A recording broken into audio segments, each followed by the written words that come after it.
काली रात का रहस्य। गांव के बाहरी इलाके में स्थित एक पुराना और सुनसान हवेली सालों से वीरान पड़ा था। कहते थे कि वहां एक बार जाने वाला कभी वापस नहीं लौटता। गांव वाले उस हवेली का नाम लेने से भी कतराते थे। एक रात रवि और उसके दोस्त उत्सुकता और साहस से भरे उस हवेली की सच्चाई जानने के लिए निकल पड़े। रवि ने कहा, डरने की कोई बात नहीं है, ये सब सिर्फ अफवाहें हैं। जब वे हवेली के पास पहुंचे तो चारों तरफ अजीब सी खामोशी थी।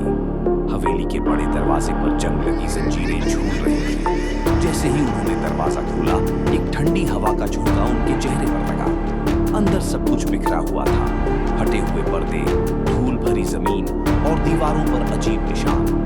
तभी एक भयानक आवाज आई, जैसे कोई जोर से हंस रहा हो। आवाज सुनकर सबके रोंगटे खड़े हो गए। वे आगे बढ़े तो देखा कि एक पुराना झूला खुद ब खुद हिल रहा था।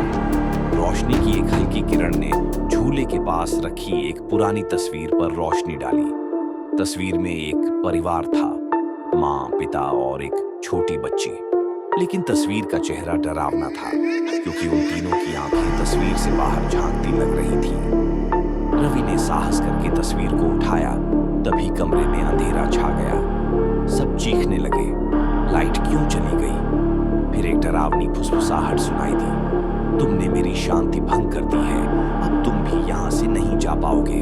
अचानक सभी दरवाजे और खिड़कियां खुद ब खुद बंद हो गए। हवेली की दीवारें हिलने लगीं और एक परछाई सी बनती गई, जो धीरे धीरे इंसान के आकार में बदल गई। वह परछाई उन बच्चों के करीब आई और बोली, यह हवेली मेरी है, यहाँ से जाओ या हमेशा के लिए मेरे मेहमान बन जाओ। डर से कांपते हुए रवि और उसके दोस्तों ने माफी मांगी और वहां से भागने की कोशिश की। जैसे ही उन्होंने दरवाजा खोला, वे सीधा गांव के कुएं के पास आ गिरे। सुबह गांव वालों ने उन्हें बेहोश पाया। जब उन्होंने अपनी आपबीती सुनाई तो गांव के बुजुर्गों ने कहा, उस हवेली में जाने की गलती मत करना, वह जगह श्रापित है।